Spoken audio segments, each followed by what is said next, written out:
Never hold in a sneeze. It could literally kill you.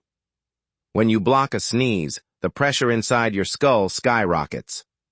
In rare cases, it's popped blood vessels, or even ruptured your throat.